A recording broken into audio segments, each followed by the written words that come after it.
kesempatan kali ini kita akan belajar tentang eksplorasi garis dan bentuk. Pertama, kita akan membahas tentang garis. Jadi, garis merupakan gabungan antara titik-titik yang disatukan sehingga membentuk goresan yang memanjang. Garis adalah unsur dasar dalam seni rupa yang dapat membantu membentuk gambar dan memberikan kesan tertentu seperti kesan tegas, lembut, dan dinamis. Garis dibedakan menjadi dua, yaitu berdasarkan arah dan berdasarkan bentuk. Di sini saya akan menjelaskan yang berdasarkan arah. Jadi yang berdasarkan arah itu dibedakan menjadi tiga. Pertama adalah garis horizontal. Garis horizontal adalah garis lurus mendatar yang membentang dari kiri ke kanan atau sebaliknya. Contohnya adalah rel kereta api. Yang kedua adalah garis vertikal. Jadi garis vertikal adalah garis lurus yang tegak lurus dengan permukaan bumi. Contohnya adalah tiang listrik.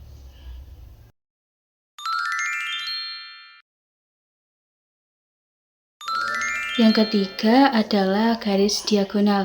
Jadi garis diagonal itu adalah garis lurus miring yang menghubungkan dua titik sudut tidak bersebelahan pada bangun datar. Contohnya adalah ubin yang dipasang miring. Selanjutnya adalah garis berdasarkan bentuk. Yang pertama adalah garis bergelombang. Garis ini memiliki bentuk naik turun seperti ombak di laut. Garis bergelombang biasanya memberikan kesan lembut, tenang, dan mengalir. Kita bisa menemukan bentuk garis ini pada ombak, awan, atau lipatan kain. Yang kedua adalah garis zigzag. Garis ini memiliki bentuk patah-patah dan bersudut tajam. Garis ini memberikan kesan kuat, energik, dan dinamis. Contohnya kita bisa menemukan bentuk garis ini pada petir dan pada gunung yang runcing. Yang ketiga adalah garis spiral. Garis spiral adalah garis yang melingkar dan berputar menuju titik tengah atau melebar keluar. Garis ini memberikan kesan gerak, unik, dan menarik perhatian. Kita bisa menemukan pada cangkang siput. Yang keempat adalah garis cembung, yaitu garis yang melengkung ke arah luar. Bentuk garis ini biasanya memberikan kesan mengembang, bulat, dan penuh.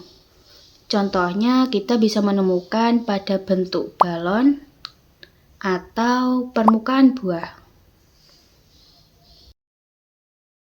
Yang kelima adalah garis cekung, yaitu garis yang melengkung ke dalam. Garis ini memberikan kesan masuk ke dalam atau seperti cekung. Contohnya dapat ditemukan pada bentuk mangkok. Yang terakhir adalah garis ikal. Garis ini memiliki bentuk melengkung berulang-ulang secara teratur. Garis ini memberikan kesan indah, luas, dan dekoratif. Contohnya dapat ditemukan pada rambut ikal. Kedua, kita akan membahas tentang bentuk. Jadi, bentuk merupakan gabungan dari beberapa garis yang saling berhubungan, sehingga menghasilkan suatu objek yang dapat dilihat dan dikenali. Contoh bentuk sederhana yaitu lingkaran, segitiga, persegi, dan persegi panjang. Bentuk dibedakan menjadi dua, yaitu bentuk geometris dan bentuk organis. Yang pertama adalah bentuk geometris. Jadi, bentuk geometris merupakan bentuk yang teratur, rapi, dan memiliki ukuran dengan pasti. Bentuk ini biasanya tersusun dari garis-garis yang teratur sehingga terlihat simetris dan seimbang. Contoh bentuk geometris yang pertama adalah lingkaran.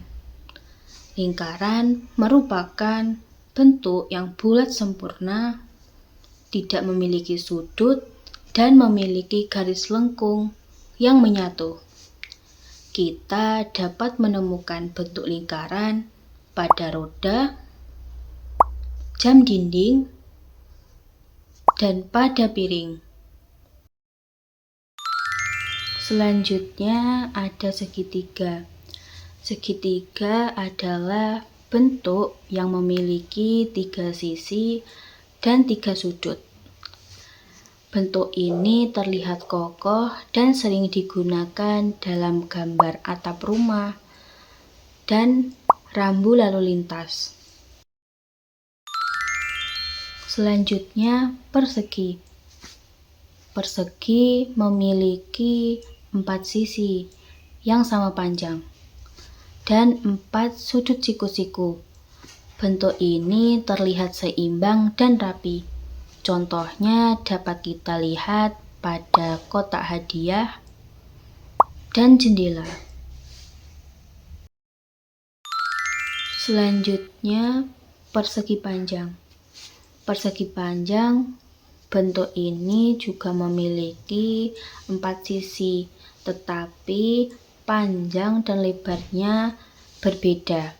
Persegi panjang banyak ditemukan pada buku, pintu, dan papan tulis. Kedua, bentuk organis. Jadi, bentuk organis merupakan bentuk yang sifatnya bebas, tidak beraturan dan cenderung alami. Bentuk ini biasanya tidak memiliki ukuran yang pasti, serta tidak tersusun secara simetris seperti bentuk geometris.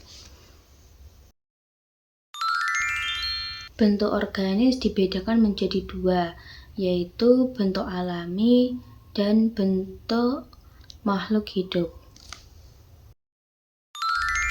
Bentuk alam adalah bentuk yang terbentuk secara alami tanpa adanya bantuan manusia. Contohnya seperti awan, batu, dan gelombang air. Bentuk-bentuk ini memiliki rupa yang bebas, tidak beraturan, dan selalu terlihat alami. Bentuk makhluk hidup adalah bentuk yang berasal dari makhluk hidup, baik tumbuhan, hewan, maupun manusia. Contohnya seperti daun, kupu-kupu, dan burung. Bentuk makhluk hidup umumnya terlihat lebih lentur, memiliki ciri khas, dan menunjukkan kehidupan. Mengapa sih belajar garis dan bentuk itu penting? Halo teman-teman, pernahkah kalian bertanya, mengapa kita perlu belajar garis dan bentuk? Yuk, kita cari tahu bersama. Belajar garis dan bentuk itu penting karena garis dan bentuk merupakan dasar dari sebuah gambar dan karya seni.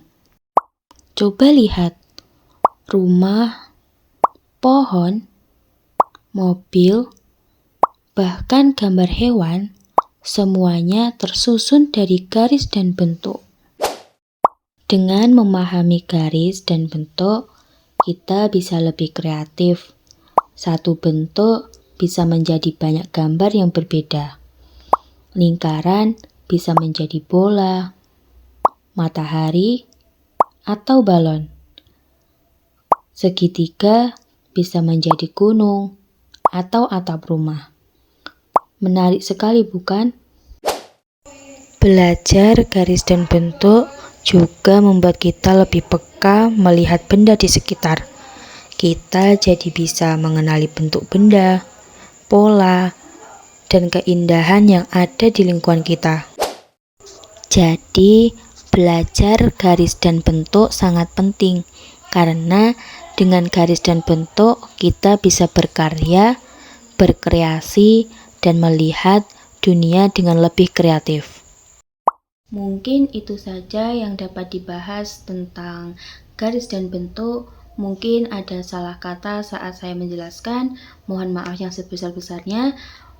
Mungkin sekian dari saya. Terima kasih dan sampai jumpa.